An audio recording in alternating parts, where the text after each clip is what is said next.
गुरु प्यारी साध संगत जी, नमस्कार जी। आप सब कैसे हो? आशा करती हूँ बाबा जी के श्री चरणों में अरदास करती हूँ कि मालिक की कृपा से आप सब बहुत खुश होंगे, मौज बहार में होंगे और अवश्य भजन सिमरन में होंगे। साध संगत जी, मैं हाजिर हूँ आज आप सभी से एक बहुत ही खूबसूरत साखी साझा करने के लिए। एक शिक्षा पर साखी। उम्मीद करती हूँ हमें कुछ न कुछ सीखने को अवश्य मिलेगा।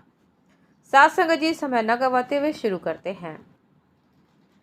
साध संगत जी, कहा जाता है कि जब राजा गोपीचंद ने दुनिया की ऐशो इशरत से तंग आकर अपना राज्य छोड़कर गुरु गोरखनाथ जी के पास योगी बनने के लिए चला गया, तो गुरु गोरखनाथ ने उसे योग दीक्षा दे दी, मगर यह सोचकर कि यह राजा है, इसके अंदर लोक लाज है, जो परमार्थ में बड़ी भारी दीवार है और जिसे दूर करना जरूरी है।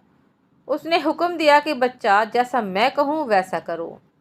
साधु का वेश धारण करके हाथ में कमंडल लेकर वापस अपने राज्य में भिक्षा के लिए जाओ और जो कुछ तुम्हारी पूर्व प्रजा से मिले ले आओ।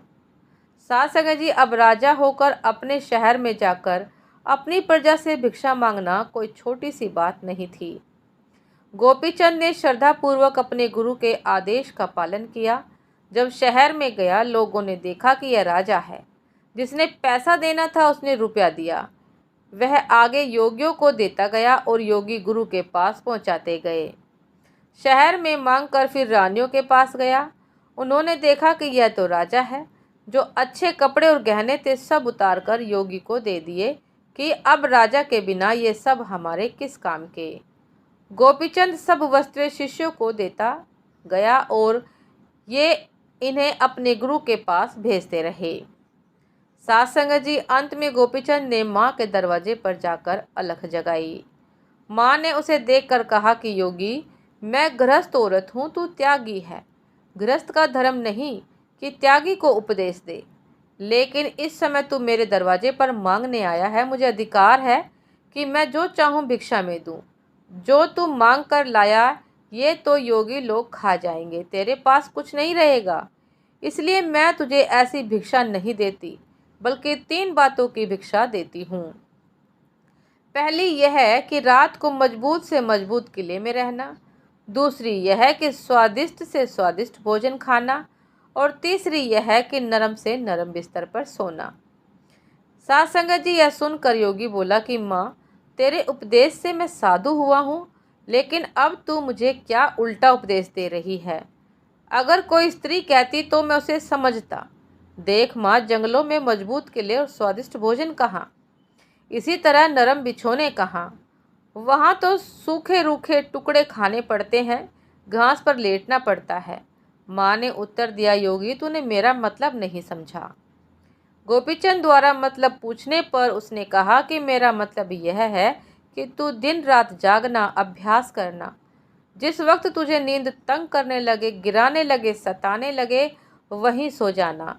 चाहे कांटे हो या कंकड़, वही नरम से नरम बिछोना होगा। तुझे ऐसी नींद आएगी जैसी कभी फूलों की सेज पर भी नहीं आई होगी। दूसरे, जहाँ तक हो सके थोड़ा खाना और भूखे रहना। जब भूख से प्राण तड़प उठे, प्राण निकलने लगे, तो रूखा सूखा बासी जैसा भी टुकड़ा मिले खा लेना। उस वक्त 7 दिनों का सूखा टुकड़ा भी तुझे हलवे और पूरी से बढ़कर स्वादिष्ट लगेगा। तीसरे, तू राज्य छोड़कर योगी हुआ है। तेरे पास जवान स्त्रियों को भी आना है, वृद्ध और कम अवस्था की स्त्रियों को भी आना है। गुरु की संगति से बढ़कर और कोई मजबूत किला नहीं है। अगर गुरु की संगति करेगा, गुरु के अधीन रहेगा, सत्संग सुनेगा, तो इनसे बचा रहेगा। महात्मा के वचनों से मन को ठोकर लगती रहती है, मन सीधा रहता है। गुरु के सत्संग को छोड़कर कहीं मत जाना। बस मैंने तुझे इन्हीं 3 बातों का उपदेश देना था। इसीलिए साध संगत जी, सप्ताह में 2 बार सत्संग सुनने सत्संग जरूर जाए और सतगुरु के दया व रहमत से भरे वचन सुने, ताकि सतगुरु से हमें कभी दया मेहर मांगनी ही ना पड़े, स्वतः ही उनकी दया हम पर बरसती रहे। इसीलिए सतगुरु जी उपदेश देते हैं, आदेश देते हैं, हुक्म देते हैं कि भजन करो, सिमरन करो, सेवा करो, सत्संग जरूर सुनो। सत्संग ही हमारे कर्मों को हमारे दुष्ट कर्मों को दूर करने का एक ऐसा साधन है जिससे हमारे मन पर जन्म जन्म की जो मैल चढ़ी है वो धीरे धीरे उतर जाती है, हमारा बर्तन साफ होता रहता है। साथ संगत जी, उम्मीद करती हूँ कि साखी आप सभी को बहुत पसंद आई होगी। यदि पसंद आई हो साथ संगत जी तो लाइक कमेंट शेयर करना ना भूलिएगा। जो भी चैनल पर नए हैं कृपया करके सब्सक्राइब कर लीजिएगा ताकि चैनल पर मिलने वाली सभी शब्द साखियों की अपडेट आप सभी को समय पर मिलती रहे। साथ संगत जी, आप हमें इंस्टाग्राम पर भी फॉलो कर सकते हैं। इंस्टाग्राम का लिंक डिस्क्रिप्शन बॉक्स में दिया गया है। आपसे फिर मुलाकात होती है एक बहुत ही खूबसूरत साखी के साथ, किसी नए विचार के साथ, एक नई प्रेरणा के साथ। तब तक के लिए आज्ञा दीजिए। नमस्कार जी। सदा खुश रहिए, मुस्कुराते रहिए, भजन सिमरन करते रहिए, गुरु के आदेश में रहिए। नमस्कार जी।